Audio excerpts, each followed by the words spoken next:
It is May the 10th, and tonight on our Mother's Day edition of the Ken and Glenn Show with a guy named Scott, we're going to be welcoming special guest, multi-time New York Times best-selling author, frequent contributor on Fox News, and all-around great guy, Larry Winget, tonight on the Ken and Glenn Show with a guy named Scott.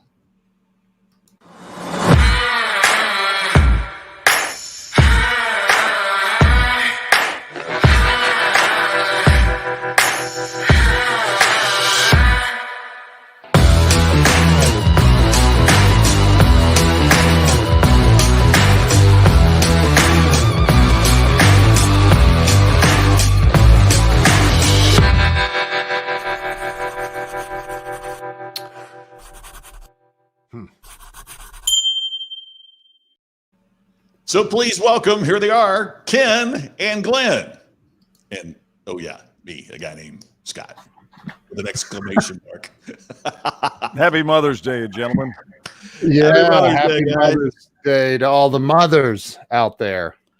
Thank you, mothers of the world. Yes, we would not be here. Oh, yeah, we wouldn't be here without you. That's pretty profound. I'm digging that.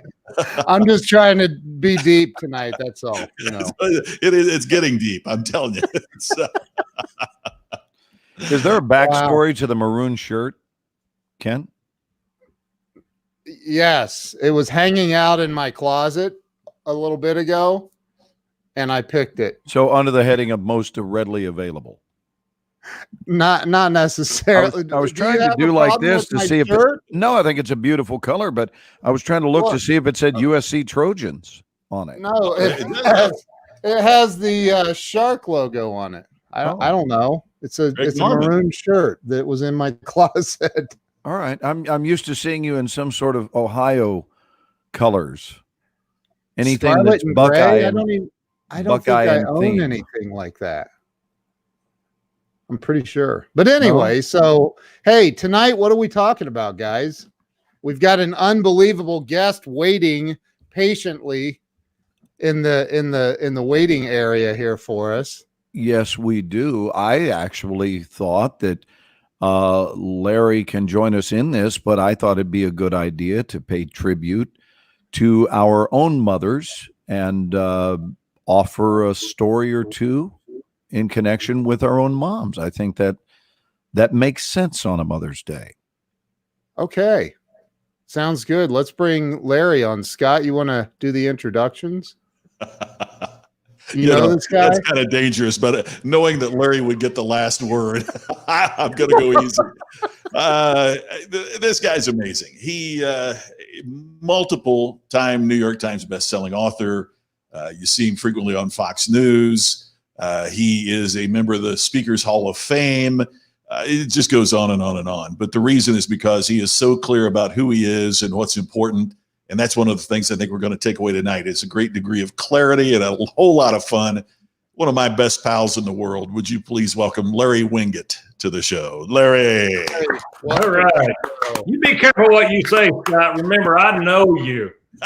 No, that's kind of like the Russians and us. It's mutually assured destruction because it goes both directions.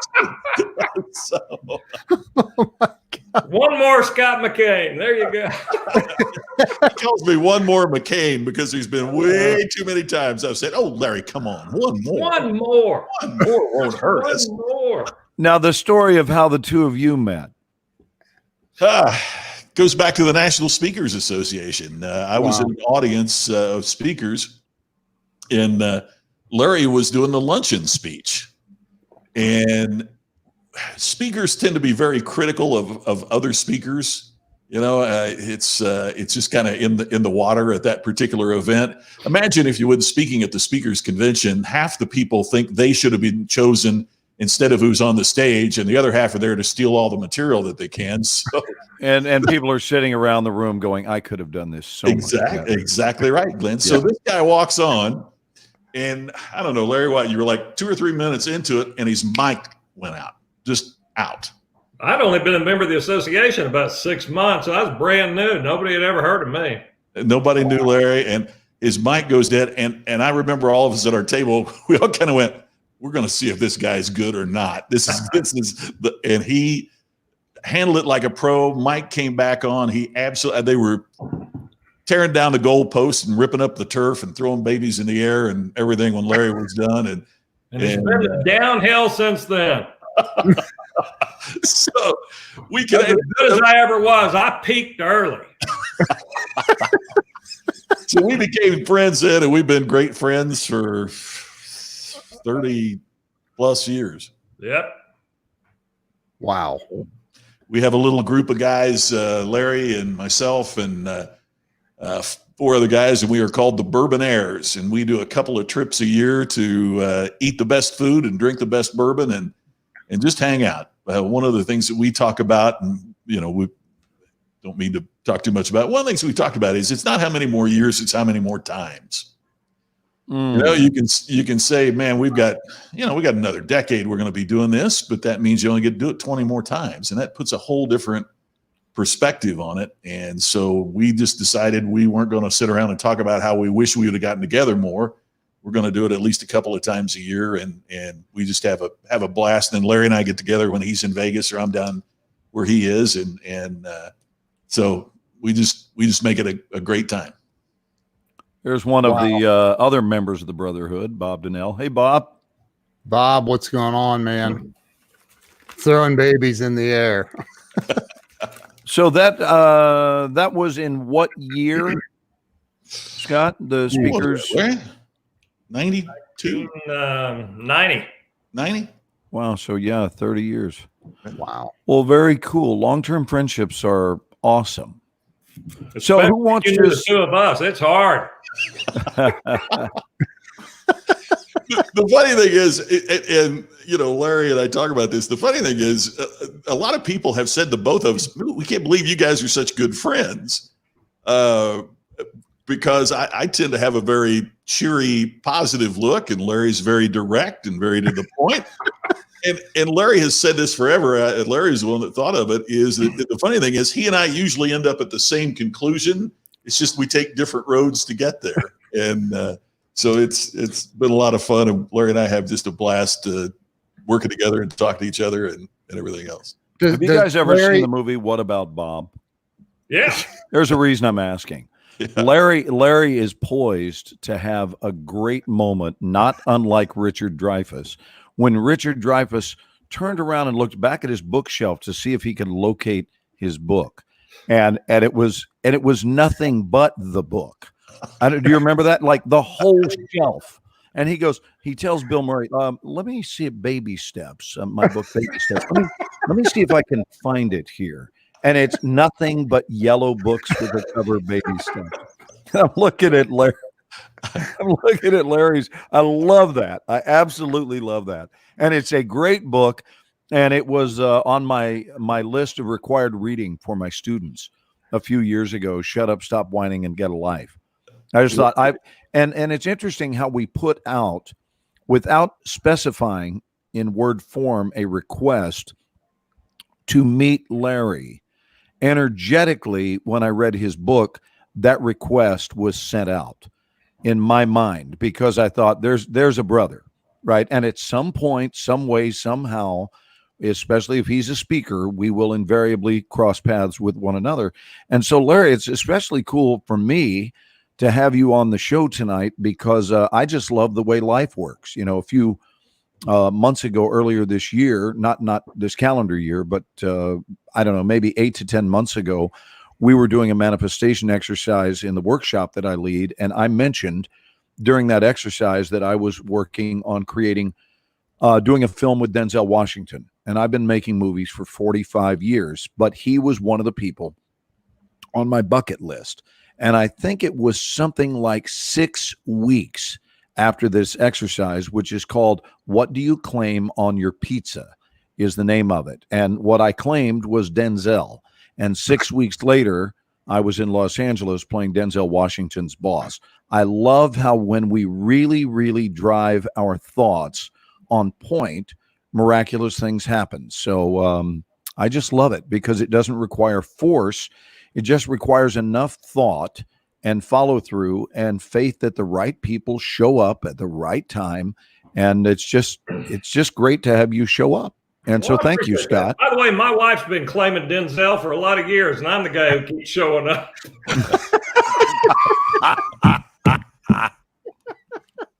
Oh my God. That's funny. Wow. Hold on. One for Larry. One for Larry. By the way, Larry, we have a no name dropper rule on this show, and Glenn, I don't think Larry's heard it. You want me to shed some light? No, you need to hear this because Glenn really taught me about name dropping. Well, we get tired of it because we've had so many guests that are just dropping names endlessly. And I shared with both Ken and Scott that I learned years ago, probably 30, maybe 35 years ago, not to name drop. In fact, you know who taught me not to name drop was Robert De Niro. Thank you for appreciating that. I knew he'd love That is so funny. I walked out on the stage once. Larry had apologized to the audience for the previous year. I was the second year in a row for this same company. And I said last night I had set up and reviewed last year's talk. And I want to apologize because I unintentionally, I think that I may have come across as being somewhat condescending. And I took about 2 beats and then said, "Oh, I'm sorry. That's when you talk down to someone." Let's talk about mothers, guys. Twice too. Believe me, Glenn. Really, they're sorry, and I'm sorry. Look good on paper. Who's got a mother memory you'd like to share? Let's have our guest first as your guest, if you don't mind. Yeah, I'm going to give you the full screen. Do it. You know, my mom lived to be 96. She's been gone 2 years, and the last year she had dementia pretty bad. But she called me from Muskogee, Oklahoma, early on Christmas morning. Now, my mama loved me, and I love my mama. She called me early on Christmas morning and said, "Happy birthday, son." And I said, "Mama, it's Jesus' birthday, not mine." She said, "Well, to me, you've always walked on the water." Oh, wow. Oh, that's a good story for me. It's really one of my fondest things because to my mama, I always did walk on water, and it was just a really sweet thing. Wow, that's beautiful. Wow. Ken, you got a mama story? I enjoyed seeing that picture of your mother this morning. You know, I'm going to let Scott go first. Let me think on it for a minute. Let me think on it. I talked to my mom right before we went on. My mom is 90 years old, and it's what a world we live in that I can talk to my mom on FaceTime. You know, I mean, Wow. we were joking about how I got in trouble as a kid because I was making long distance calls to Seymour, which is 15 miles away.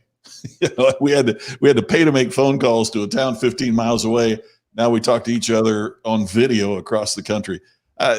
What I think, many, like everybody else, many thoughts. But one I remember is, I've told you guys I started in radio on my 14th birthday, but I had to get to the station, and my mom would pick me up at school every day and drive me to the station so I could work. Go on the air at 4 o'clock, and then she would be waiting there to pick me up when I got off the air at 9 o'clock to take me home and, do my schoolwork and that. So she did that. She did that for 2 years till I got my driver's license at 16. And I have to admit, when that was happening, I took it for granted. But I look back now and I think about what an inconvenience that was and what a commitment that was that she made so her son might have this opportunity. And that's an opportunity that has paid off, for the rest of my life. So I will always be grateful for what she did in going the extra mile, 30 miles a day, to get me back and forth to work when she really could have said, no, you can't do that. Stay home. There's always time to do. She didn't. She let me follow my dream and pursue that. And she literally drove me back and forth to make that possible. Wow. I have no idea how old my mother is. Is that bad? 1946. What is that? 74? Depending on what her birthday is, 74. 70. She'll be 74 this year, Right. December.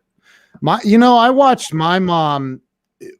I don't know. Besides my wife, they always say you marry your mother. So, but besides my mother, in some states you do. I did live in West Virginia for a while. But I watched my mom, man, she worked. I just watched her struggle, work so hard for so many years. And I think what I learned from her was I didn't want to have to struggle the way she did. And I mean, and she's still alive. She may even be watching. I love you, Mom.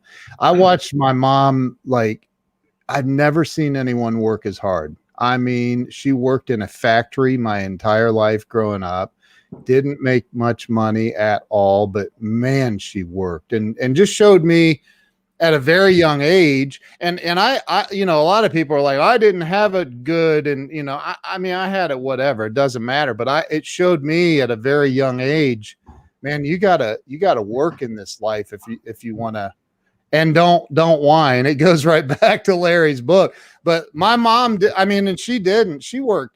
I'm telling you, she worked in a rubber hose factory for 30 years, I think. And the day that she left that place, she was making $9 an hour, something insane. And I was like, it showed me how to work hard and plow through anything.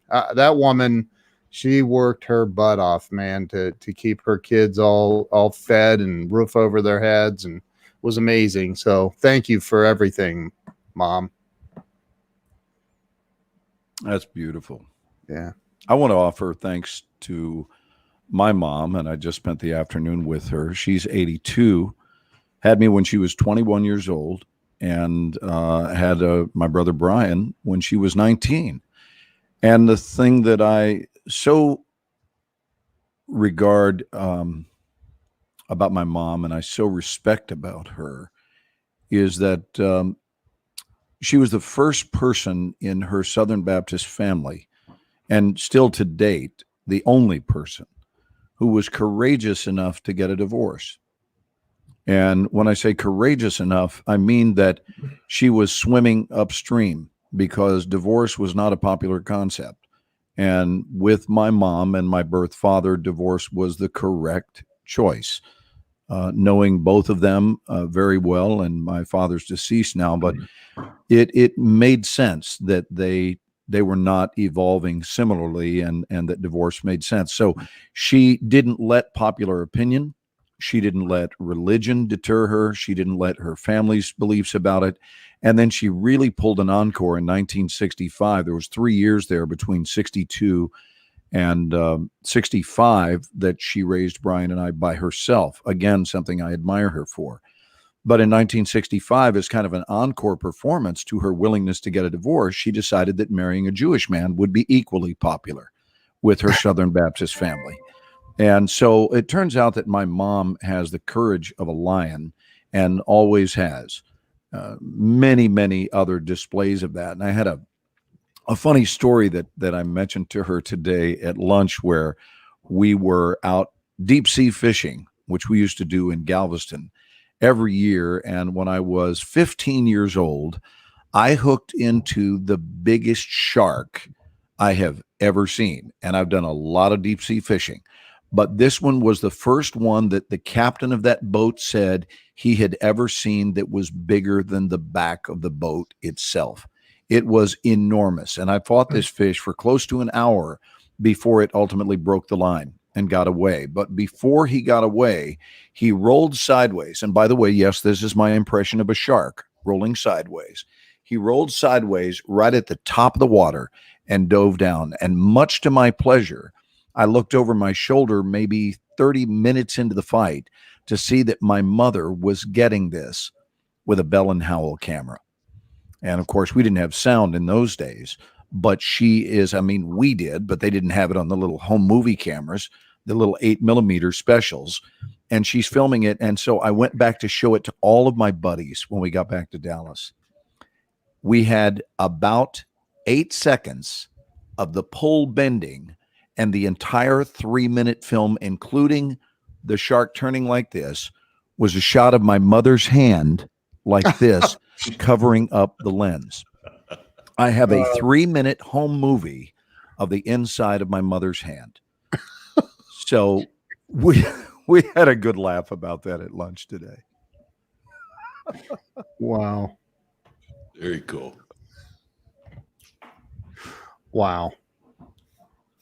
Moms are something else, gentlemen. We're grateful for them. Hey, let's talk about Larry and where the inspiration of Shut Up, Stop Whining, and Get a Life came from. And how did you wind up becoming an author in the first place? And what was the inspiration for that book, other than the obvious that people do need to shut up, stop whining, and get a life?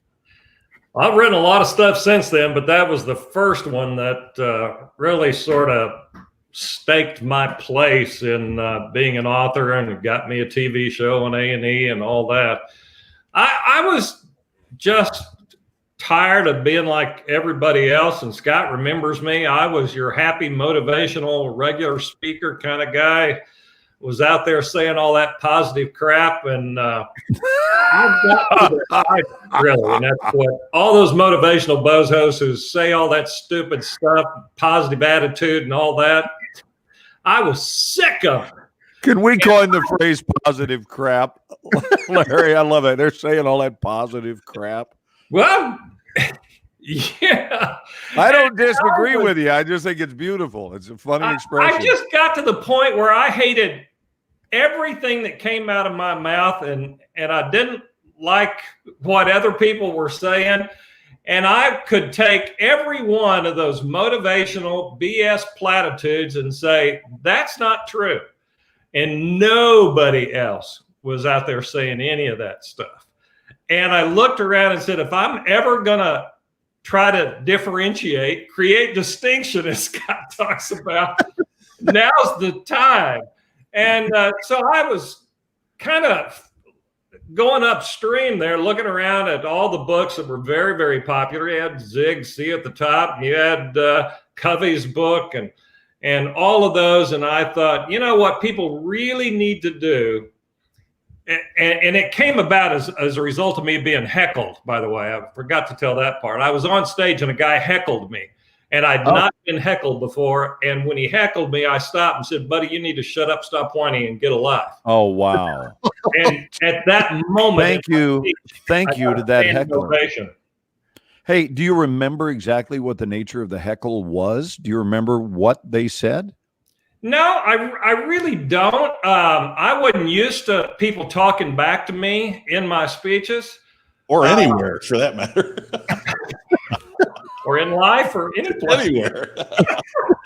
But I remember turning on him, and at that moment, they broke out and gave me a standing ovation when I said, shut up, stop whining, get a life. And I thought, it's a good line. I'm going to hang on to it. And then I started telling the story about that and using shut up, stop whining, get a life, and people would laugh at the story. I printed T-shirts that said it. I sold a lot of T-shirts that said shut up, stop whining, get a life. Then I printed them upside down so you could look down and read it yourself. And that went over great. And then our buddy Joe Calloway said, why don't you sell a book? I had self-published a bunch. Why don't you sell a book to a publisher and they'll put it in bookstores? And my ego said, I'd like to be in a bookstore. I sell a lot of books back of the room self-published. And I called a publisher, and I sold the book for just darn near nothing, and wrote Shut Up, Stop Whining, and Get a Life as sort of fighting back against the motivational bozos, contradicted all those myths that they had said were true. And I was very fortunate. The first week it was out, went to #1 on the Wall Street Journal bestseller list. Wow. That's incredible. And what year was that?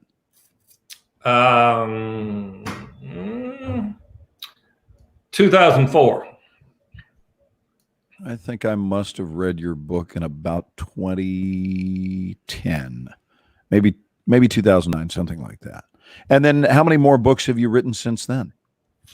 I've had 6 more since then. Wow. 7 bestsellers, 6 of them hit New York Times, Wall Street Journal. So, jeez, beautiful, incredible. And Larry, grow a pair. Imagine where you got the title "People Are Idiots and I Can Prove It."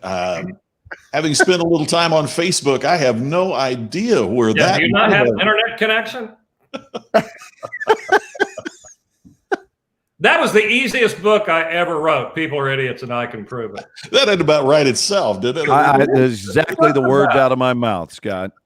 It seems like that might just be hold the pen over the paper and watch the world. Wow. You know, I was sitting at dinner with my publisher, and I'd done Shut Up, Stop Whining, Get a Life. And then we did You're Broke Because You Want to Be. It's called Work for a Reason. And we were sitting having dinner celebrating You're Broke Because You Want to Be hitting the New York Times bestseller list. And he said, so what's next? And I said, you know, what really I ought to write about is the fact that people are idiots, and I can prove it. And he said, I think that's your title. Why don't you write that book? And on a napkin, he made me an offer, and I wrote the title down, and we both signed a napkin, and we were off to the races. Oh, man, signing a napkin's old school. I love that. Yeah, that's what we did. That's incredible. Wow. So what is some of your evidence? And I'm not one to disagree with you. What is, just off the top of your head, what is some of the evidence you've gathered to prove that people are idiots? Really, when you realize that we're at about 40, well, not talking about coronavirus and all that sort of stuff, but 47% of people spend more money than they earn. That's pretty stupid just right there. The average parent spends 3 minutes a week in meaningful conversation with their children, and then they wonder why their kids grow up the way they do. Wow. And those are the big ones, but good God, we could go on forever on how people are idiots.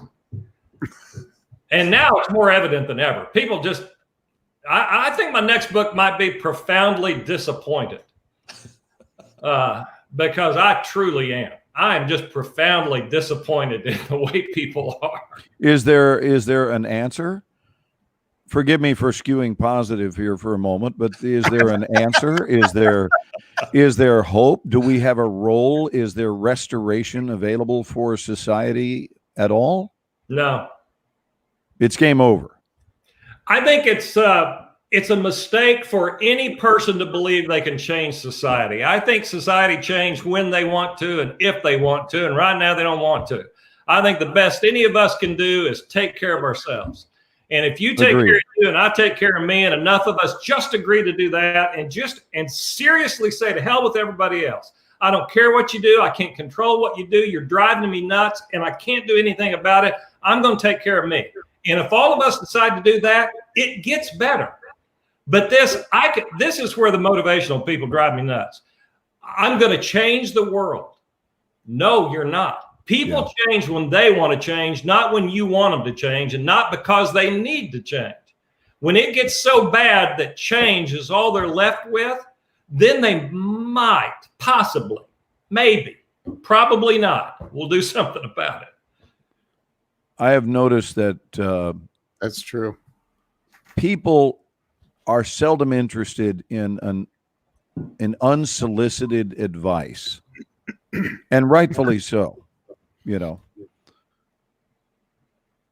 it's true. But Larry, I'm following my passion.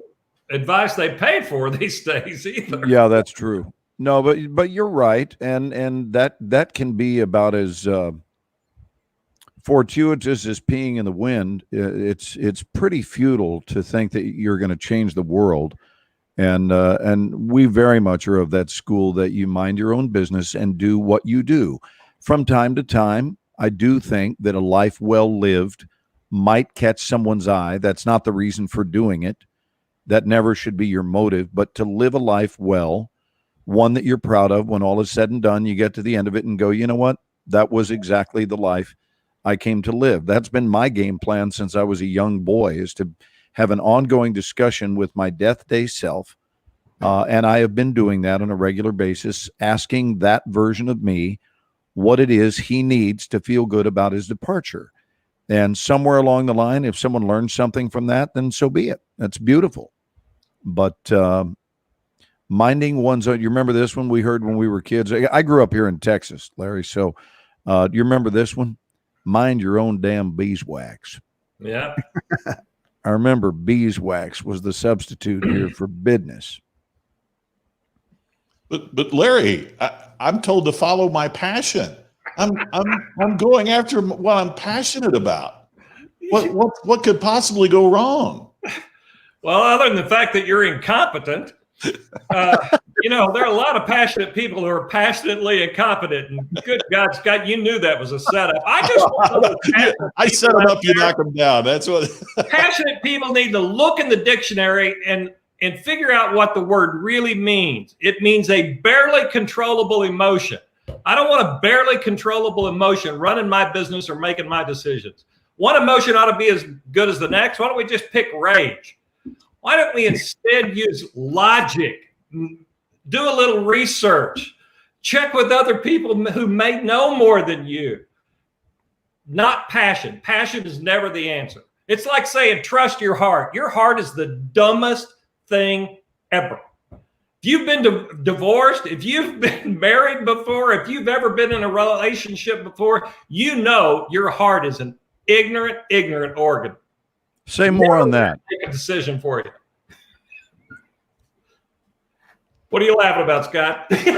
Glenn just said, "Say more on that." And yeah, I mean, I get your point, and I'm just wondering again, what evidence you bring to support that our hearts are that stupid. Been married more than once? I mean, really, we all say, oh my God, I love her so much. My heart says she's the right one. She wasn't. Really? Did you ever hear Sam Kinnison's? The right one. My heart lied. Larry, did you ever hear Sam Kinnison's take on that? He went and journeyed into the afterlife, and he went on down to hell, and Satan said, oh, he was trying to scare Sam, and with fire and a pitchfork and everything. And Sam was kind of unfazed. And he looked at him. He said, why aren't you scared? And Sam said, because I've been married twice. and then the devil looked at him and said, oh, I'm sorry. Would you like a job here? Straight from Sam Kennison. Oh my God. A good Oklahoma preacher, by the way. Yes. He was. Yeah. I had a chance to meet him shortly before he died, about 3 weeks before his death. Yeah. Wow. I had a whole afternoon with Sam.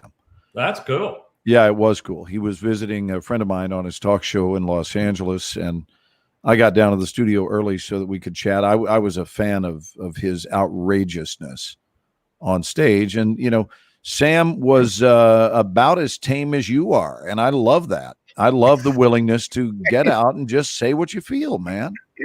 Life's brief. Man, he got crazy though. He said some crazy stuff. He did, but he did it unapologetically. Oh, I know.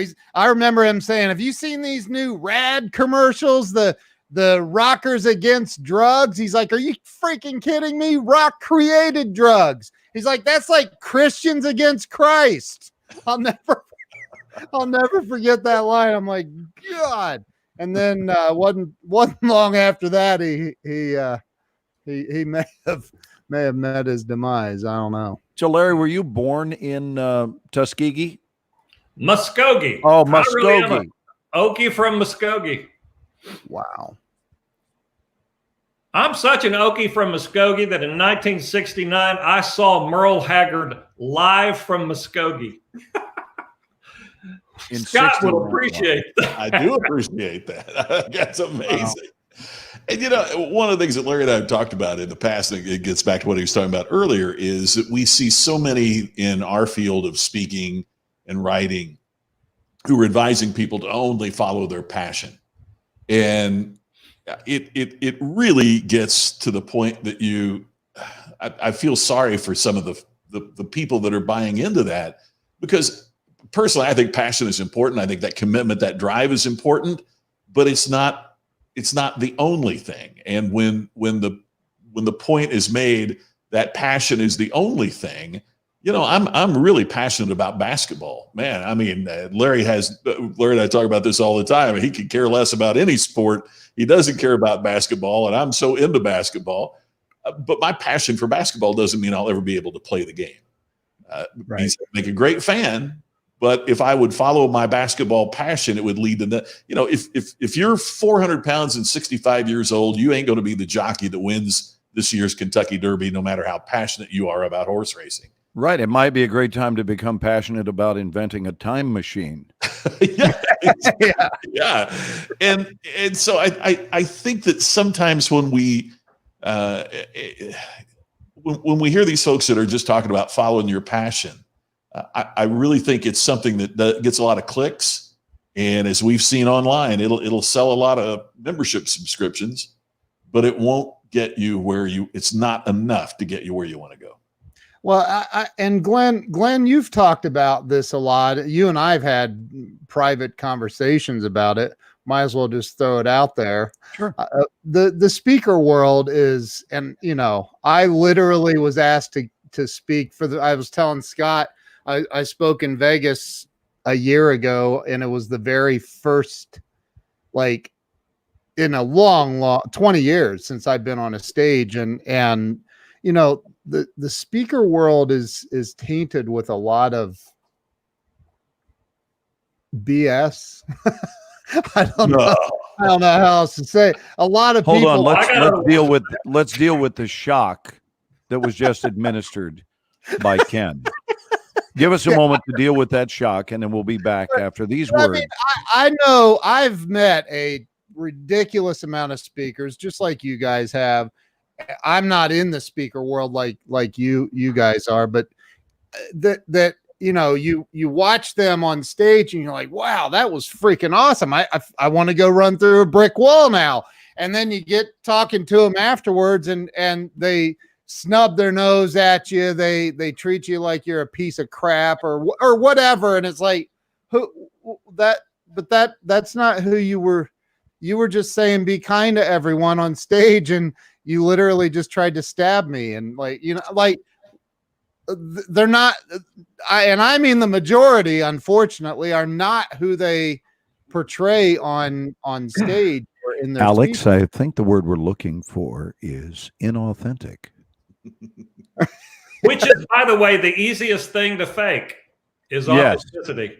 Yeah, that's absolutely true, Larry. And in fact, in Hollywood, they say it all comes down at the end of the day to sincerity.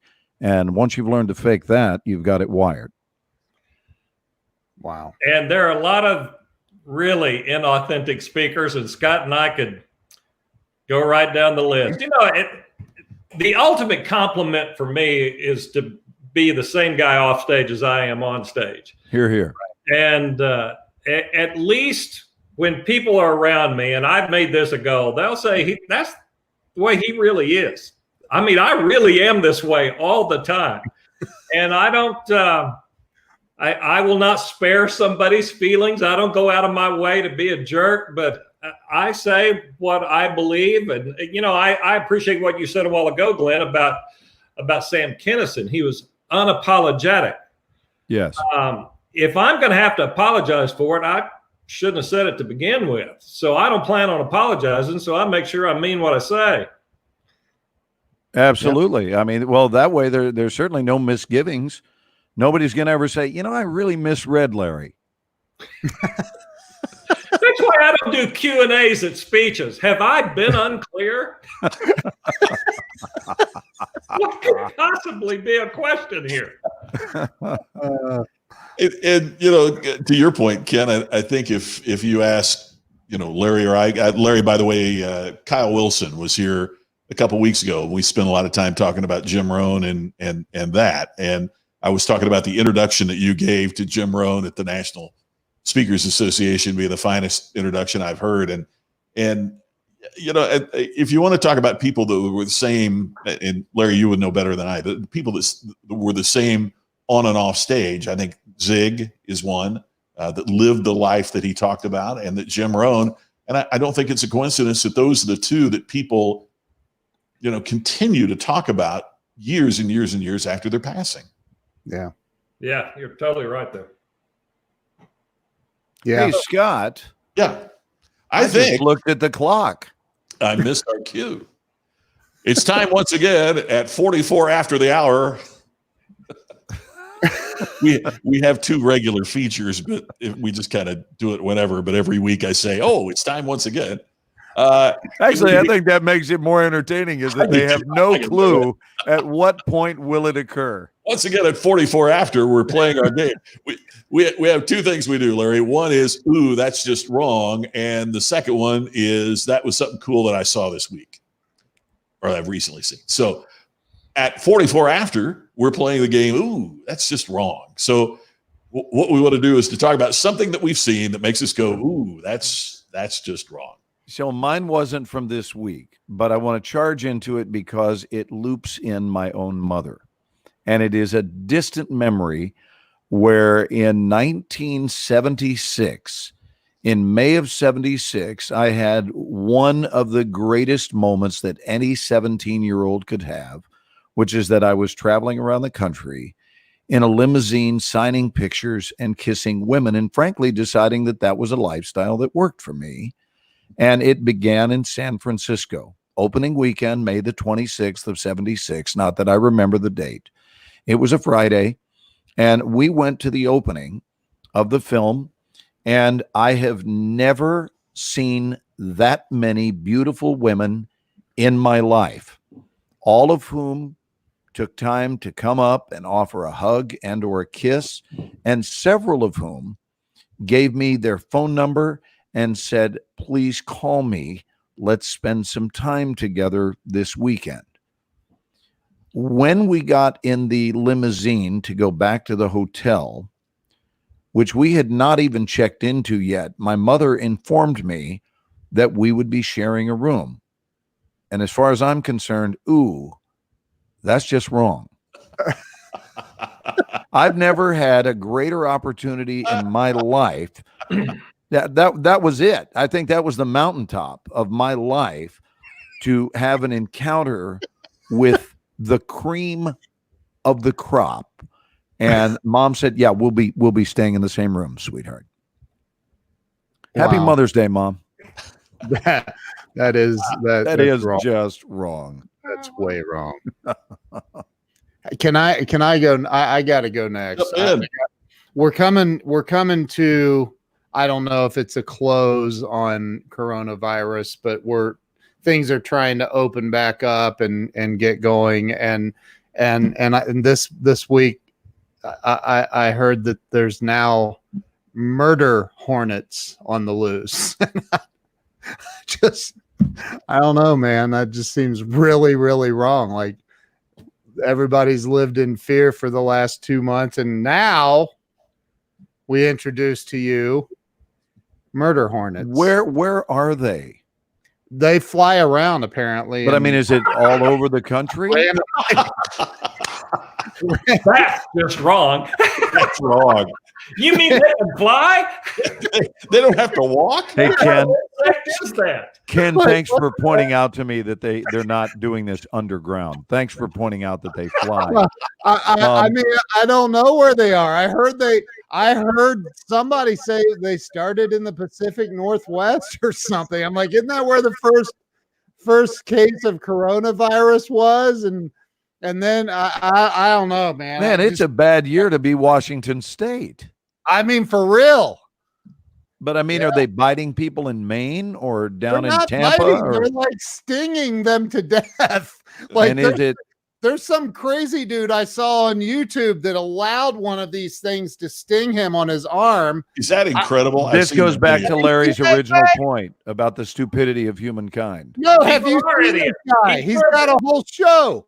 He lets all kinds of nasty things like sting him and bite him, and then he lays on the ground and they're videoing this, and he's going, oh God, tremendous pain. I mean, tremendous amounts of pain. I'm like, where? You're an idiot. How can you be in pain? You seem too stupid to be in pain. Like, anyway, murder hornets are on the loose now, so that's kind of cool. That's just wrong. Well, here in Arizona, we have the killer bees, and because of the murder hornets, killer bees are hoarding toilet paper.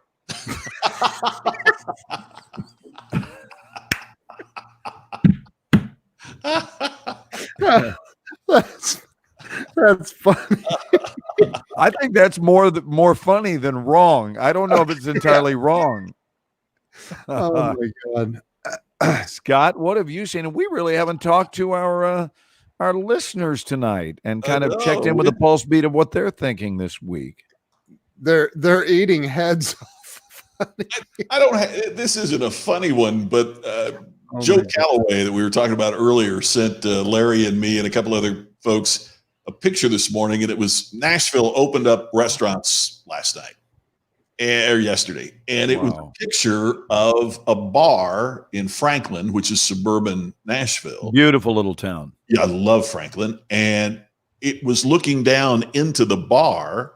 And I mean, it's belly to belly, elbow to elbow, jam packed, like it was a Saturday night a year ago. And I just thought, ooh, that's just wrong. I mean, we can have varying opinions on reopening, and I know that we do. But you're thinking more of a gentle reentry. This just looked like they just threw the green flag and everybody made the mad dash to get to the bar, and they, health be damned, I need my drink. And it just really struck me that even those folks that are a little more liberal and open than I am about how we're going to phase this back in, most of those aren't saying let's just quit, let's go back to the way it was, let's have packed bars and sporting events and everything. I mean, even those who are more aggressive typically are saying, let's have a phased reopening. But man, oh man, Larry, did you agree? I mean, that picture was just, it looked like it could have been taken a year ago. It was crazy. Yeah, it's one of those things that I said I was profoundly disappointed in society. And that's one of those things that just makes you disappointed. Yeah. What's yours, Larry? Ooh, that's just wrong. It sort of goes with that I see so many people just being so mean to each other, and it's just wrong. I would like for everybody to remember that, as Scott just pointed out, we do come at this from different places, and whether you agree about it or not, be respectful. Meet people where they are, not where you are or where you want them to be. Meet them where they are and respect that at least. And it's just wrong. I think that coronavirus will divide people as much as Trump and Hillary ever did, just over the approach to how we look at the virus and how we're going to reopen and so forth. And I'd like to see a little kindness.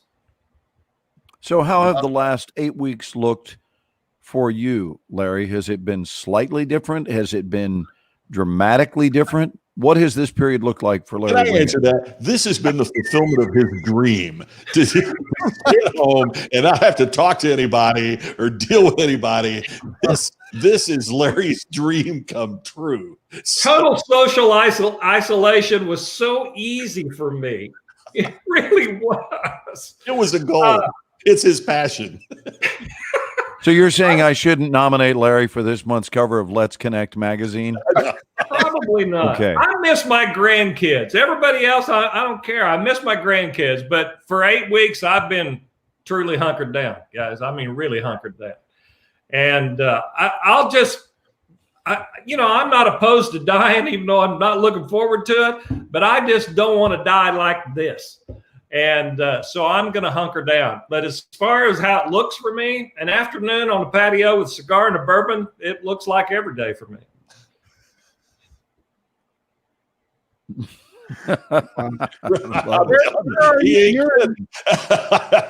You're in Arizona, right?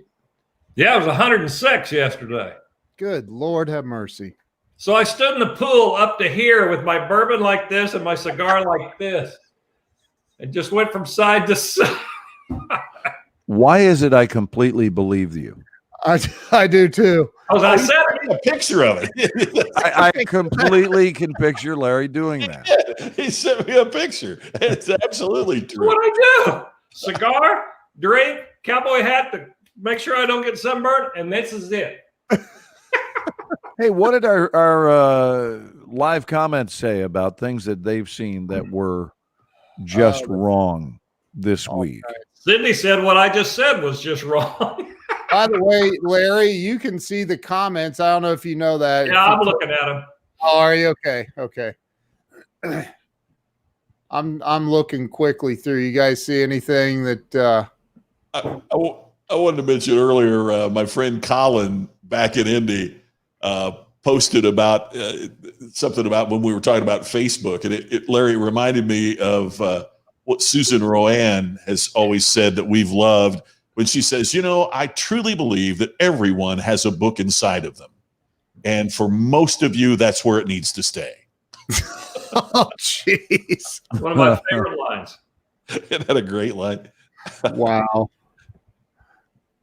She wrote a book called How to Work a Room, which is talk about an evergreen, perennial, best-selling book, How to Work a Room, which I wonder, given what's going on today, what she's going to do to change that, because we're not going to be working too many rooms. How to work a Zoom call. How to work a Zoom. I've got another question for, there's my sweet girl from Virginia Beach, Virginia. Hello, Susan. Oh, that's sweet. She's upset that we're only on one night a week. Ryan says 106 move. It's a dry heat. It's like when I moved to it. People are like, it's a dry heat. I'm like, dude, it was 125 degrees in this parking garage one day, and I'm walking through and it's hitting me, and I couldn't catch my breath. I'm like, dry heat my ass. It is hot, man. Hold a blow dryer against your face. That's what it felt like. It's hot. I always say it's a dry heat, and so's your oven. Would you like to live there? Right. You know what? We do have air conditioning. Right. Come inside. Larry, obviously from Oklahoma, as you know, I'm from Indiana, and one of the other things we talk about is, at the end of the day, the worst months in Vegas and Phoenix, you go inside. Yeah. The worst months in Oklahoma and Indiana, you're scraping ice and snow off your windshield and slipping and sliding, and I'd rather be too hot than too cold. They had snow in Central Park yesterday. Yeah. First time since 1977. I'll take this. Yeah. My friend Joan said it snowed there in Pennsylvania. She just posted. Wow. It snowed here in Ohio yesterday. I mean, it's crazy. I mentioned that it snowed here in Dallas.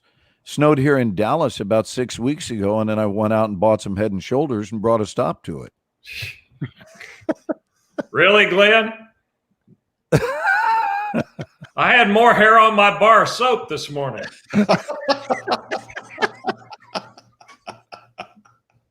Larry, you have my blessing to talk to me that way. It's okay. We're a member of the same tribe. Not a problem, brother. Not a problem. Oh, funny. Yeah, it's the weather in Ohio has been crazy. I don't know if it, and I wonder sometimes though, is that a generational thing? Didn't you hear your grandparents talk about that?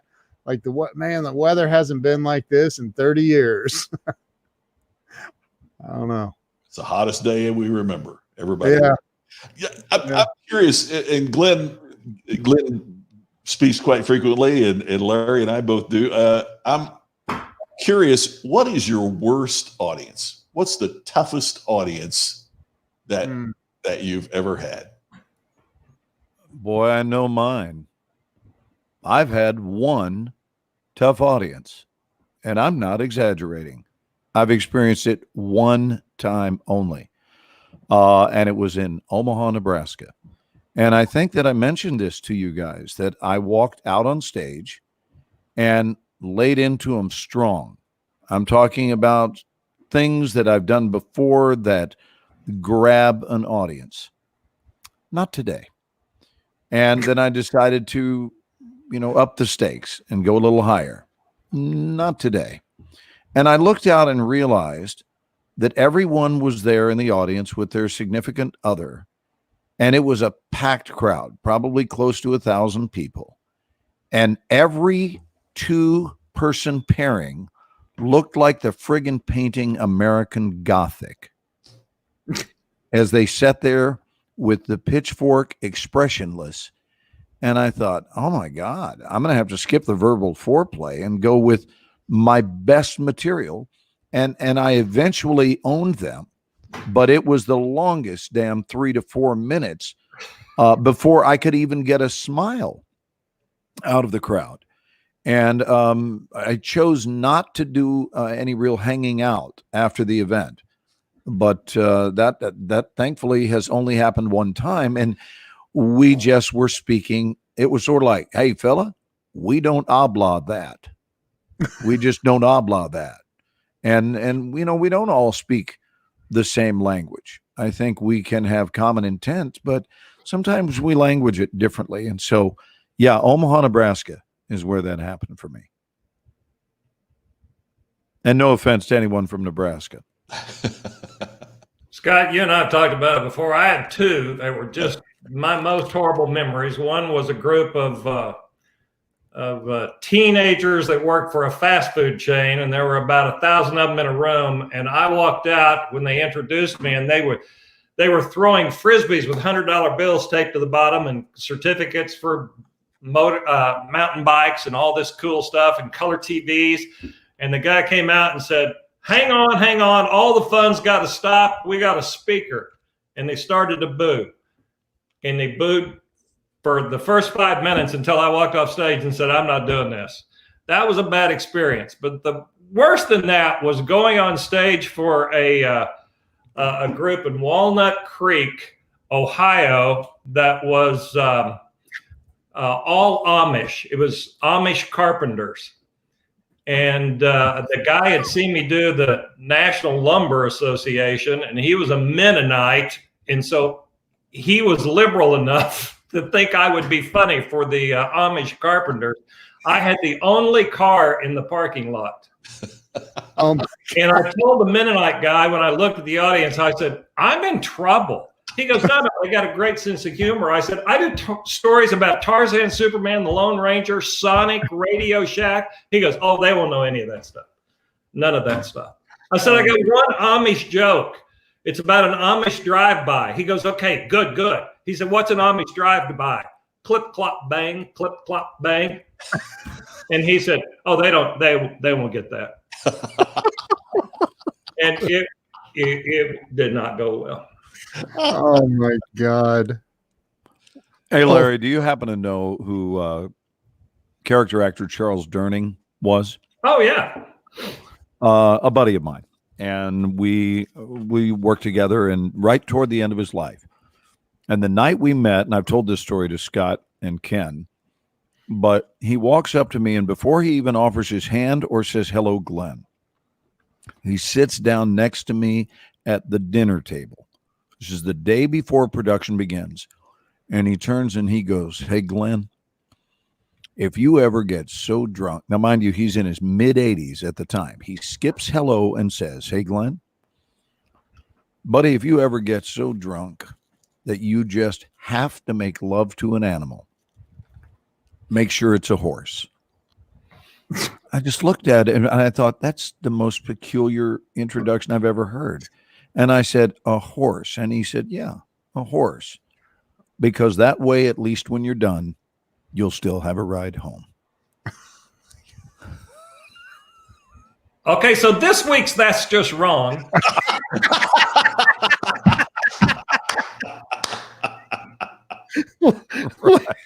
Larry's like, I got a new one. Way to place that joke in its proper place, sir. Yeah, that came out of the mouth of Charles Durning. Charles Durning. Wow. There you go. So I was in New York for a youth group. Larry knows this story. And I get there, and there's like 1,000 high school students and maybe 2 adults in the room. And they're throwing stuff, and they are just going berserk. And I just know this is going to be terrible. And they said, oh, no. Now, we made the changes necessary because they booed last year's speaker off the stage. They booed so much he had to quit. And I said, well, so what's different? He said, well, last year we had the band play, and then we stopped the band and said, hey, we've got to stop the band. We've got a speaker. And so the speaker came on, they started booing and that. But this year, you're going to go on first, and then the band will come afterwards, so it won't cause the difficulty. And I said, oh, I'll give it a try. Right as they're introducing me, I happen to say, by the way, who did they boo off stage last year? And they said Captain Charlie Plum. Charlie's a great friend of ours. He was a prisoner of war in Vietnam for 6 years. He's an American hero. And I'm thinking, if they booed him off the stage, I ain't got a chance, right? Oh, but wait, the band is after me. They're not. And so my introduction was, okay, everybody, shut up. As soon as this speaker's done, the band can start. Boo. They never stopped booing from the moment I started until a few minutes later when I quit.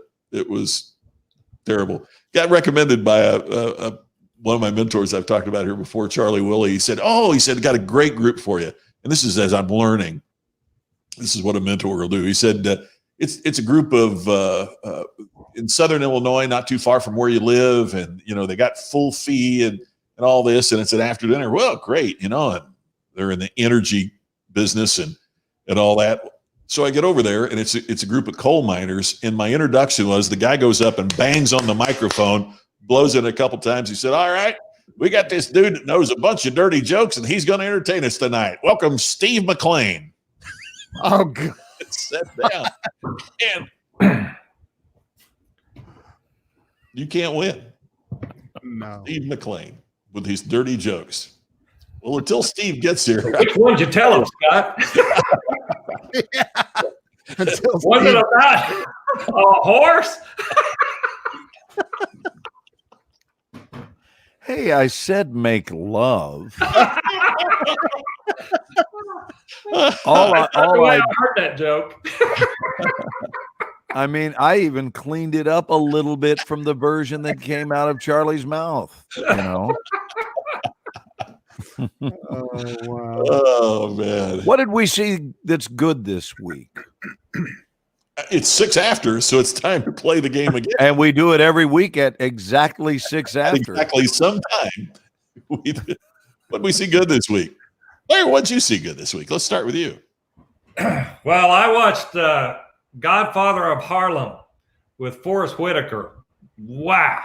It's my favorite thing that I've seen since the coronavirus started. He's amazing. The guy who plays Malcolm X. We've got Gus from Breaking Bad who plays Adam Clayton Powell. Just amazing TV. I loved it. That's beautiful. Amazing TV is rare, and it's a lovely thing when television is regarded as amazing. Kenny, what did you see this week that's beautiful? I got to tell you that Glenn and I went live on Friday just to shoot the breeze. I think we might be getting ready to talk about the same moment. And oh, maybe. I had my little girl, my 9-year-old daughter, come in, and wow, Glenn, I just got an email from your wife, literally, like it just popped up. But I had my 9-year-old daughter come in, and I said, hey, show Glenn your British accent.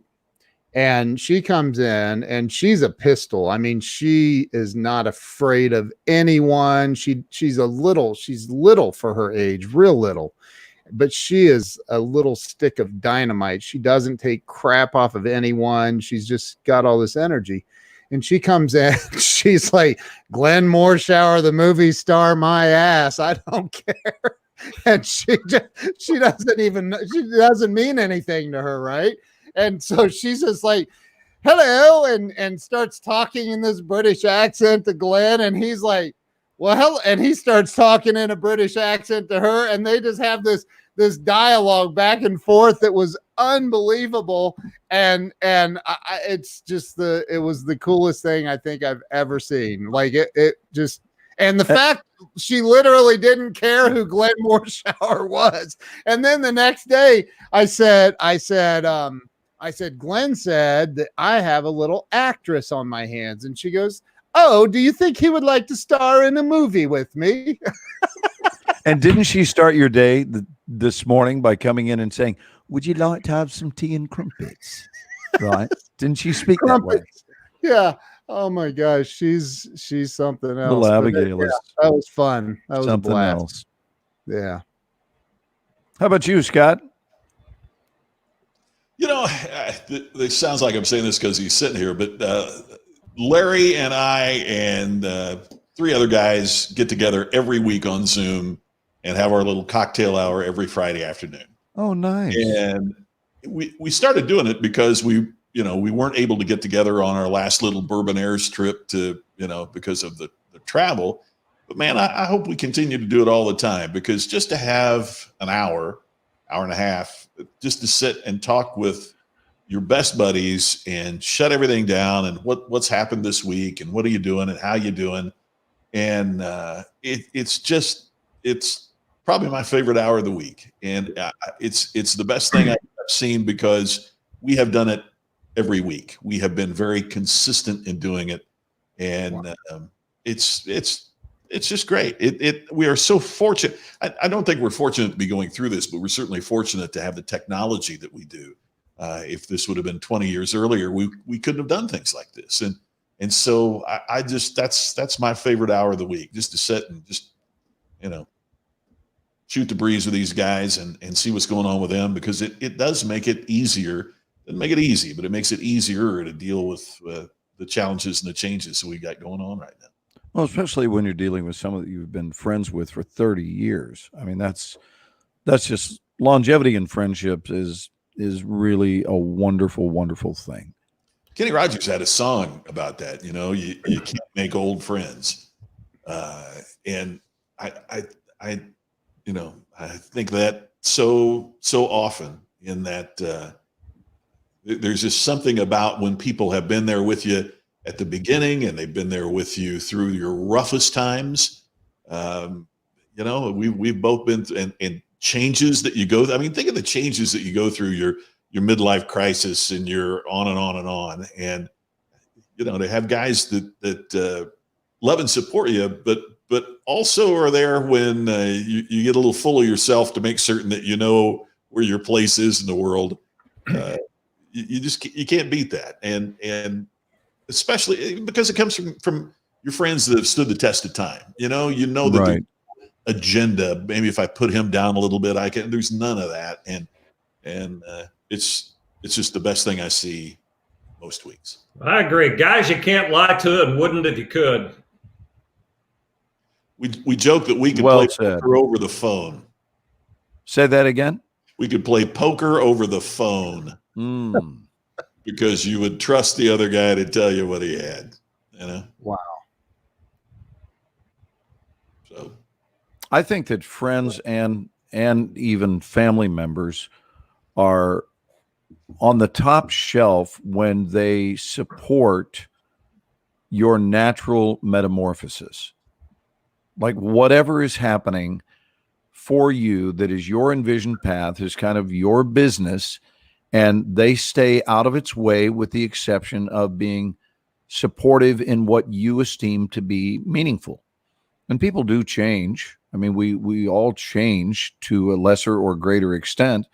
And a lot of times I know that in family systems, change is often resisted. It's interesting that even in dysfunctional families, which is many, if not most, even when you have someone who is terribly, terribly unhealthy and self-destructive, they wind up playing the role of the family member that everyone can judge. And one of the weirdest things for the healthy members of the family is when the one they can judge gets healthy and gets things aligned. And all of a sudden, they've lost their member of the family to feel better than. And nobody knows what to do with it. And it's a very interesting thing to see what a tailspin true health can throw a family into. If it's the one who has been labeled the unhealthy one, the black sheep of the family, God forbid the black sheep should get well. And it's just an interesting thing that I've noticed, and I've not noticed it once or twice. I've seen it in many family systems. And there seems to be this mobile that's in place where one of the things that humans love to do is label others based on what they've decided is so about you. And once we've stuck a label on you, it's interesting. If you ever want to help someone, probably the best way to help them is to get your damn label off of them, because labels can be problematic. Some that are a little more hardcore can dig deep and override the label. But a lot of times I think people fail to grasp that and I'm hoping that this is not too abstract, what I'm talking about, if you guys are with me, that a lot of times the space we hold for someone else can make things difficult for people, because, above all, a lot of people do want to fit in, and especially with family. Not everybody, and I don't think that that's necessarily healthy to want to fit in, but there seems to be an intrinsic need for acceptance in the world. And so I base this a lot on, I've always felt this way for as long as I can remember, but especially once I read this survey that I've shared with you guys many years ago about the 100 hospice patients who were asked what their top 5 regrets were. And the one where there was the most alignment was the number 1 regret. And that regret was that they regretted the fact that they had devoted the entirety of their lives to being the person they thought somebody else wanted them to be. And now it's time to go bye-bye. Now it's time to leave the world, and they never bothered to check in with the deepest yearnings of their soul and what they figure they outswam 500 million sperm to express here. They never bothered to show that any attention or to make it an extreme priority. I don't know. They're just thoughts on my mind today. And by the way, every day, this is something that I'll bet you I stop and think about a couple of times a day, all the time. I'm sorry. Go ahead, Scott. I was just going to say Larry's story about what he went through to get to the point that he was willing to stop being the speaker that is traditional out there to get. Larry, do you take requests? Would you? That's such a great story. Which one? No, where you went off by yourself and said you had to figure this out. Oh yeah, it's tough stuff. Yeah, I really did go through this time when I was having a problem with what other people were saying, but it really was the fact that I didn't like what I was saying, and consequently, I didn't like my audiences, and I didn't like my business. I got to the point I didn't like my wife. I didn't like me, and I walked in one day and said, "I'm going to get the car, and I might see you again." And I got the car and drove off and left Tulsa, Oklahoma, and drove to Sedona, Arizona, and parked myself in a little motel and with some whiskey and a stack of books and some good music. And I sat for 2 weeks, and till I watched Dennis Miller do a bit. He was doing an interview, and they asked him about how he became Dennis Miller, and he said, every comedian goes on stage to endear themselves to the audience. And he said, when I realized I wasn't very endearing and gave it up, that's when I became the Dennis Miller everybody knows today, instead of a sketch comedy guy and all that stuff. And the minute I heard him say that, I stopped and said, I'm not very endearing either. I'm going to give it up. And I called my wife right then in Oklahoma and said, it'll all be okay if you'll still have me. I called my manager and said, we'll put the business back together. It'll be okay. But next time I go on stage, it's going to be different.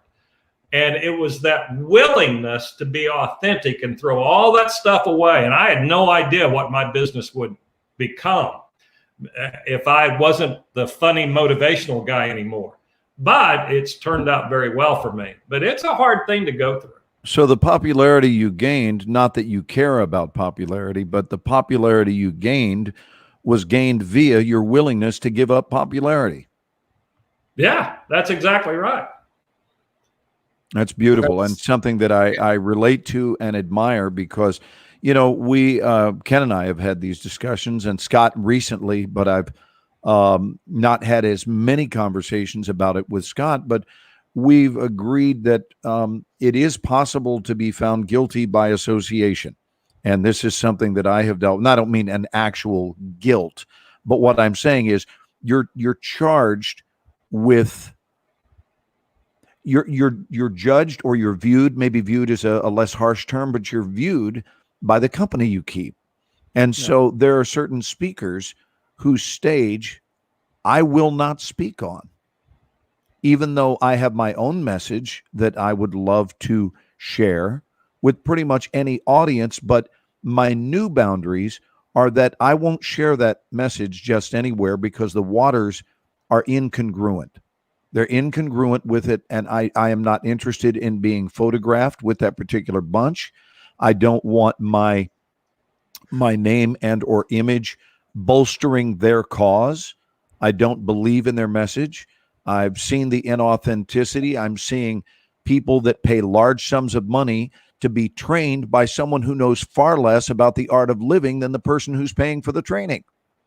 And so I can't be associated with that. So, but maybe that's the natural progression of things as we get older, is to be more selective about with whom and how we spend our time.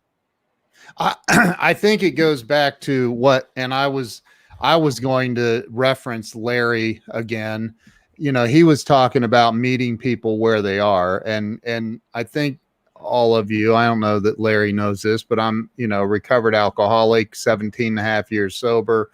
And there was a time when I was the black sheep, I mean, big time, of the family. And I don't know that I'm not still. Maybe I am. I don't know how they view me, but I got my stuff together years ago and changed my life. And there were people that did not want to meet me where I was. They didn't want to, Larry, you were talking about it earlier, saying, can we just be kind to people? Like, just be kind. You don't know what somebody else is going through. And we're none of us do.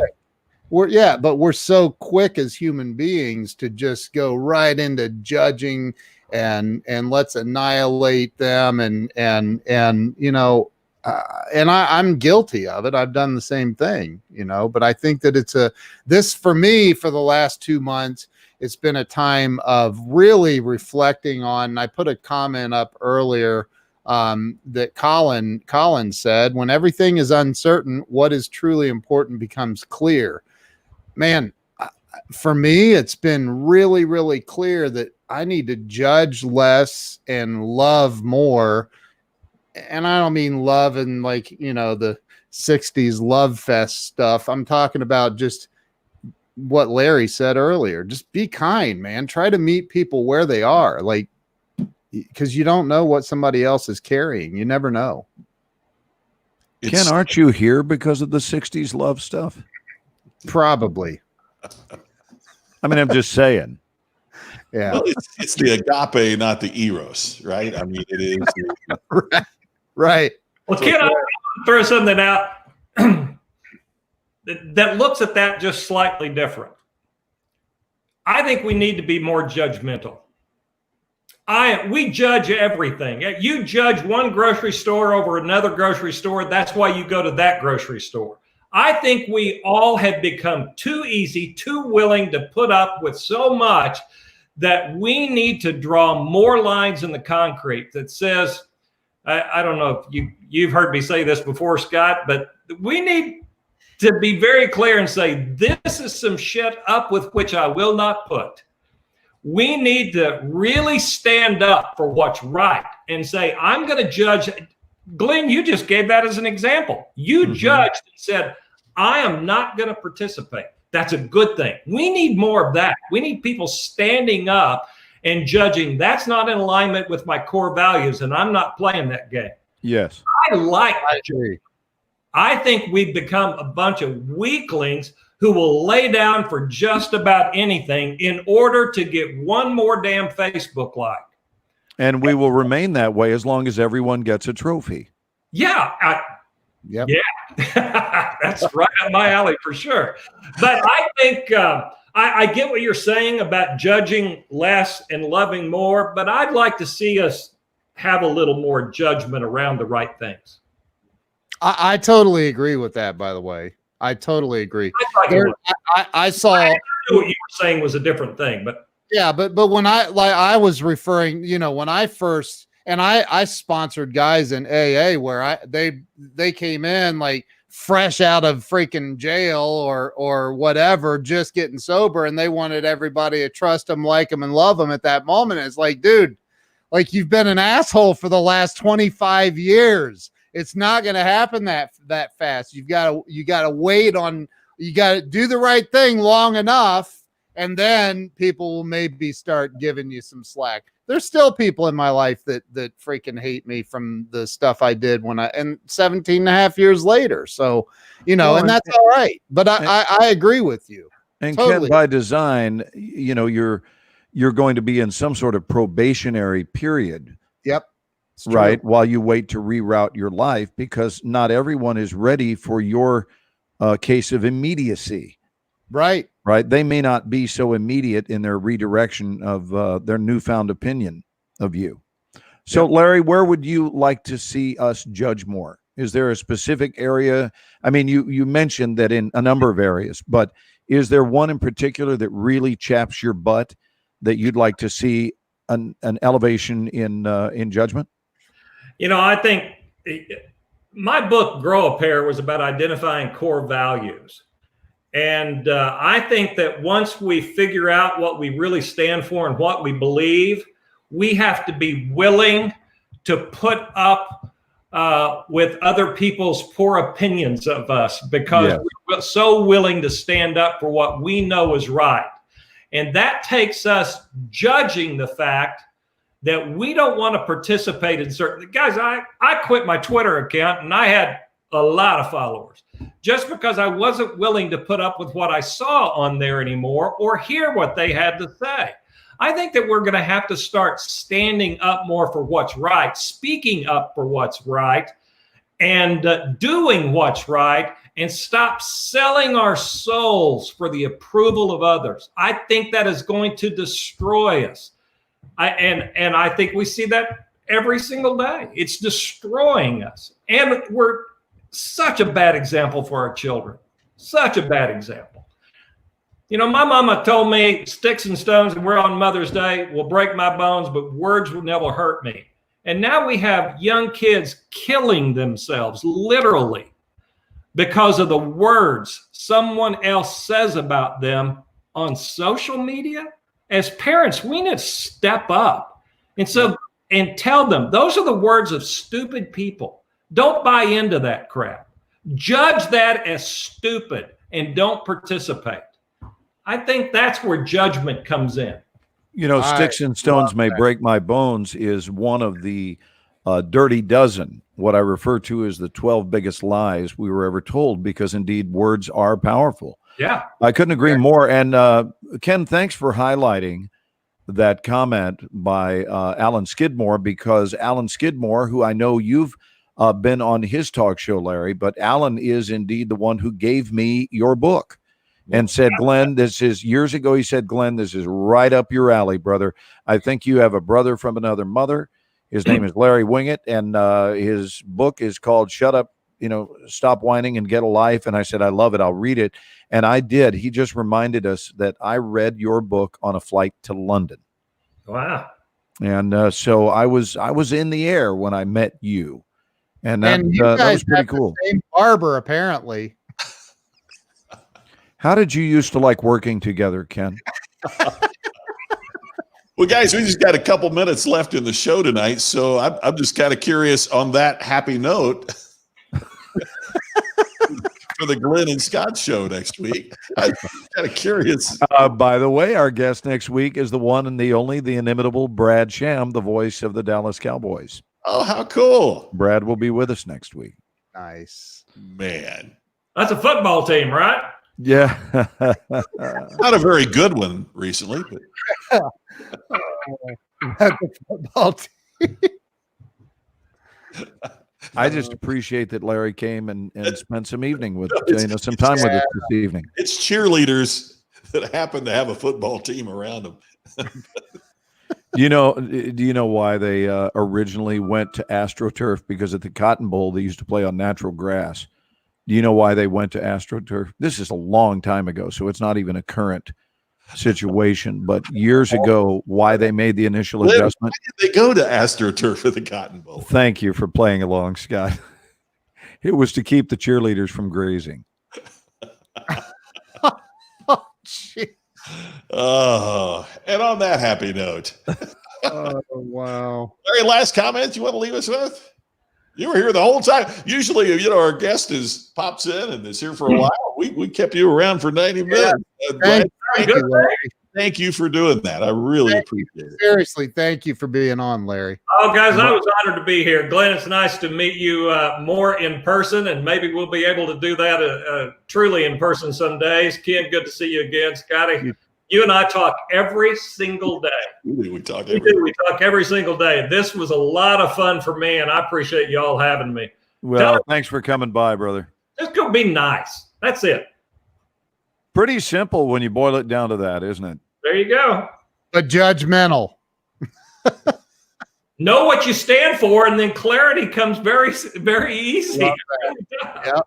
Well, I love your central message of setting aside this ongoing quest for popularity, and and especially at the expense of really going into some sort of submissive role where you push your own core values aside in search of likes or followers. Do you know, Larry, that even in my business and the entertainment field, that in probably the last 7 to 8 years, that they lean heavily not so much upon the talents that walked in the room or even the look, but rather the number of followers.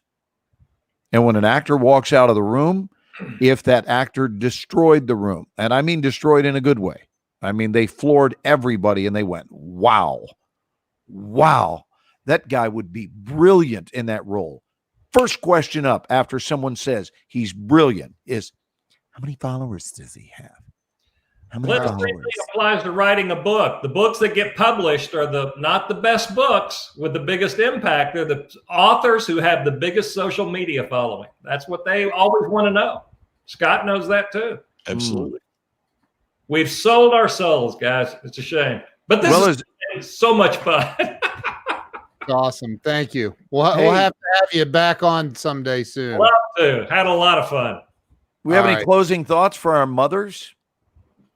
Happy Mother's Day to all those wonderful women out there. Thanks, Mom. Appreciate you. Thanks, Mom, and thanks all you mothers out there for showing us the tender side of life, and for any time that you have felt unappreciated. Please know that your goodness and your love did not go unnoticed. Thank you so much. It's awesome, Scott. Happy Mother's Day, and that does it for this week for the Ken and Glenn Show with a guy named Scott. We will see you right back here, 8 o'clock Eastern, 5 o'clock Pacific next Sunday night. Brad Sham, the voice of the Dallas Cowboys, join us. Until then, on behalf of Ken and Glenn and myself, thanks for joining us. We'll see you next week.